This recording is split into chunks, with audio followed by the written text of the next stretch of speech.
2022 में जब एक तरफ सारी दुनिया की निगाहें रशिया यूक्रेन वॉर पर लगी हुई थी, तो उसी दौरान एशिया के दूसरे कोने पर एक कंट्री बहुत ही खतरनाक हथियार बनाने में मशरूफ था।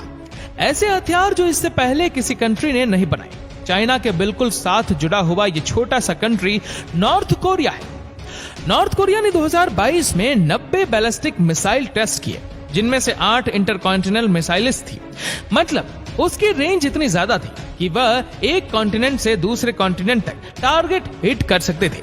फिर 24 मार्च 2022 को नॉर्थ कोरिया ने एक ऐसा ही मिसाइल फायर किया जो हमारी पृथ्वी से 6000 किलोमीटर ऊपर निकल गया और फिर वापस नीचे आकर जापानीज आइलैंड होकाइडो के बिल्कुल पास सी ऑफ जापान में गिर गया। दोस्तों, ये करीब 12,000 किलोमीटर का टोटल डिस्टेंस बनता है। अभी तक किसी भी कंट्री के पास ऐसे मिसाइल्स नहीं है जिनकी रेंज इतनी ज्यादा हो। इस मिसाइल एक्सपेरिमेंट के बाद अमेरिका में खलबली मच गई। असल में अगर हम जियोग्राफिकली देखें तो अमेरिका बाकी सारी दुनिया से बहुत दूर है और उसके दोनों तरफ समंदर है। अगर हम वेस्टर्न और अफ्रीकन साइड से देखें तो बीच में ये 5,000 किलोमीटर का अटलांटिक ओशन है और अगर ईस्टर्न साइड से देखें तो ये तकरीबन 10,000 किलोमीटर का पैसिफिक ओशन है। अब अमेरिका के लिए बाकी दुनिया से इतना दूर होना बहुत फायदेमंद रहा है और यही वजह है कि किसी भी वर्ल्ड वॉर में अमेरिका पर डायरेक्टली कोई अटैक नहीं हुआ। इन मिसाइल एक्सपेरिमेंट्स का असर इतना ज्यादा था कि अगले ही दिन अमेरिकन और साउथ कोरियन एयरफोर्स कोरिया से लेकर जापान तक इस सारे एरिया में ज्वाइंट पेट्रोल करते रहे। ये इंटरकॉन्टिनेंटल मिसाइल का मतलब ये है कि अब पूरा अमेरिका नॉर्थ कोरिया के निशाने पर है। लेकिन ये तो सिर्फ एक छोटा सा रीजन है जिसकी वजह से नॉर्थ कोरिया पर अटैक करना इतना मुश्किल है। लेकिन आज हम आपको ऐसे फैक्ट्स बताने वाले हैं जिनको सुनने के बाद आपको भी अंदाजा हो जाएगा कि नॉर्थ कोरिया को हराना मुश्किल ही नहीं बल्कि नामुमकिन है। 4 अक्टूबर को नॉर्थ कोरिया ने एक short range ballistic missile test किया जो जापान के ऊपर से होता हुआ 4600 किलोमीटर दूर पैसिफिक ओशन में जाकर गिरा।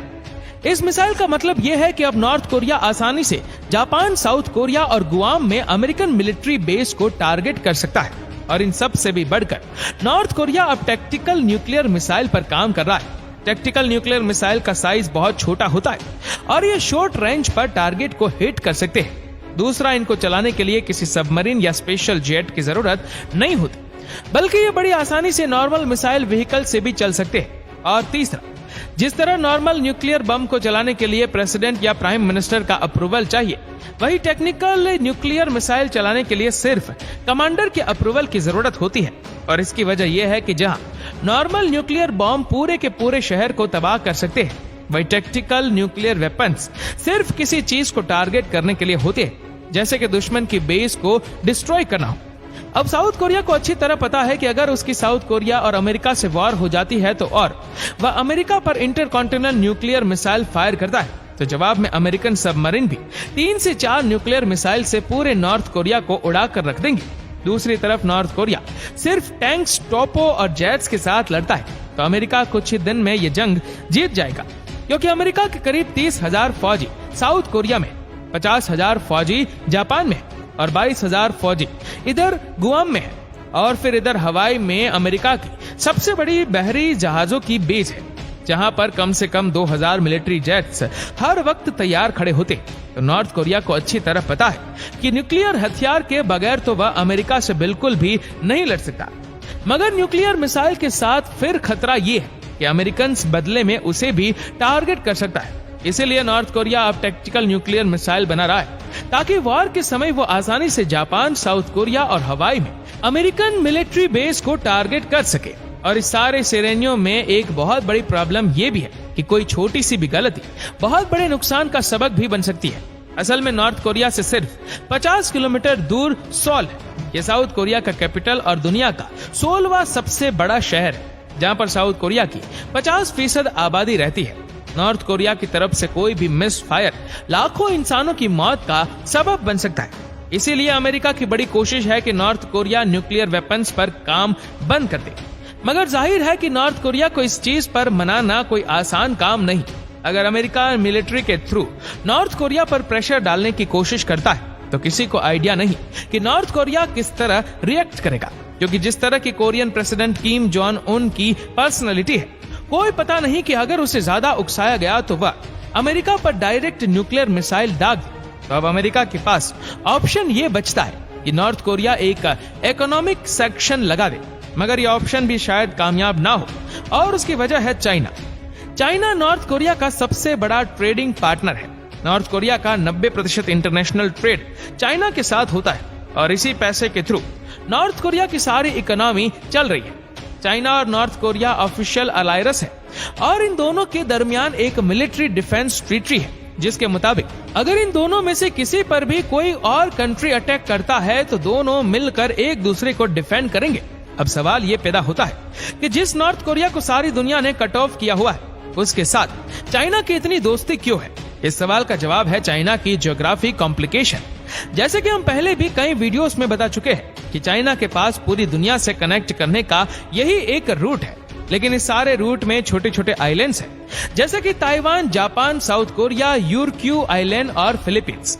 ये सारे आइलैंड्स अमेरिका के दोस्त हैं, और उसके एक इशारे पर चाइना के ये रूट्स ब्लॉक कर सकते हैं। अमेरिका की एशिया में सबसे बड़ी मिलिट्री बेस साउथ कोरिया में, जहां पर करीब 30,000 अमेरिकन फौजी होते हैं, और इसीलिए चाइना के लिए नॉर्थ कोरिया उसके और अमेरिकन फौजियों के दरमियान एक बफर स्टेट है। इसी तरह चाइना के लिए एक और मुश्किल ये भी है कि अगर नॉर्थ कोरिया ये वॉर हारता है तो उसे एक रेफ्यूजी क्राइसिस का सामना करना पड़ेगा, क्योंकि लाखों कोरियंस बॉर्डर क्रॉस करके चाइना आ जाएंगे, और जाहिर है ये चाइना की इकोनॉमी पर बहुत बड़ा बोझ होगा। और यही वजह है कि नॉर्थ कोरिया फिलहाल चाइना की मजबूरी है। तो अभी तक तो दो ऐसी चीजें हैं जो नॉर्थ कोरिया को अनडिफिटेबल बना रही है। एक है उसकी जबरदस्त मिसाइल टेक्नोलॉजी, और दूसरा है चाइना का साथ। तीसरी एक और चीज जो नॉर्थ कोरिया को साउथ कोरिया के मुकाबले में और ज्यादा मजबूत बनाने वाली है, वह है उसकी बढ़ती हुई पॉपुलेशन। अगर हम साउथ कोरिया की करंट पॉपुलेशन देखें तो वो नॉर्थ कोरिया से ऑलमोस्ट डबल है, मगर फ्यूचर में ये गैप कम होने वाला है, और उसकी वजह है साउथ कोरिया का low birth rate. South Korea में बर्थ रेट है 1.1, जबकि नॉर्थ कोरिया में बर्थ रेट है 2, मतलब साउथ कोरिया से डबल। इसका मतलब होगा ज्यादा आर्मी, ज्यादा मैन पावर, और नतीजतन ज्यादा ताकत।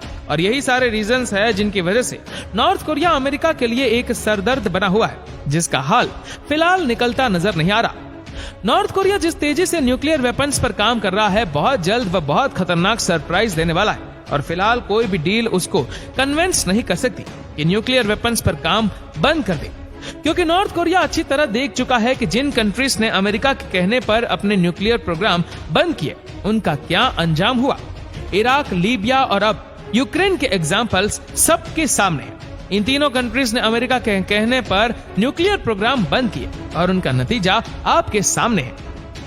दोस्तों, फरवरी 2022 में साउथ कोरिया में एक सर्वे हुआ, जिसमें 71% साउथ कोरियंस ने कहा कि उनके पास न्यूक्लियर वेपन्स होने चाहिए, चाहे इसके लिए नियम तोड़ने ही क्यों ना पड़े। इसका साफ मतलब यह है कि सब कंट्रीज जान गए कि दुश्मनों पर धाक बिठाने के लिए न्यूक्लियर वेपन्स की कितनी जरूरत है। दोस्तों, मेरी समझ में ये नहीं आता कि इतनी जबरदस्त टेक्नोलॉजी, इतनी जबरदस्त लो कार्बन एनर्जी, जिसके थ्रू हम एनर्जी शॉर्टेज का मसला हल कर सकते हैं, उस एनर्जी के जरिए हम ये तरीके ढूंढ रहे हैं कि कैसे अपने जैसे दूसरे इंसानों को खत्म करें। Billions of dollar in nuclear weapons पर खर्च होते हैं, फिर चाहे इसके बदले अपने लोग ही गरीबी और भूख से क्यों ना मर जाए। खैर, नॉर्थ कोरिया की बढ़ती हुई ताकत के खिलाफ अमेरिका जल्द कोई एक्शन जरूर लेगा। अब देखना यह है कि चाइना और नॉर्थ कोरिया उस एक्शन के जवाब में क्या करते हैं, और वो हम आपको आगे के वीडियो में बताएंगे। तब तक इस वीडियो को आप अपने तक ही सीमित ना रखें, जितना हो सके इस वीडियो को शेयर करें फेसबुक पर, व्हाट्सएप पर, यूट्यूब पर, और ऐसी ही और भी इंटरेस्टिंग वीडियोस को यूट्यूब पर देखने के लिए नीचे कमेंट सेक्शन में लिंक दी गई, जिसके ऊपर क्लिक करके हमारे चैनल को आप सब्सक्राइब करें और बेल आइकन दबाएं, ताकि हमारे हर लेटेस्ट वीडियो की अपडेट्स आपको मिलती रहे सबसे पहले। धन्यवाद।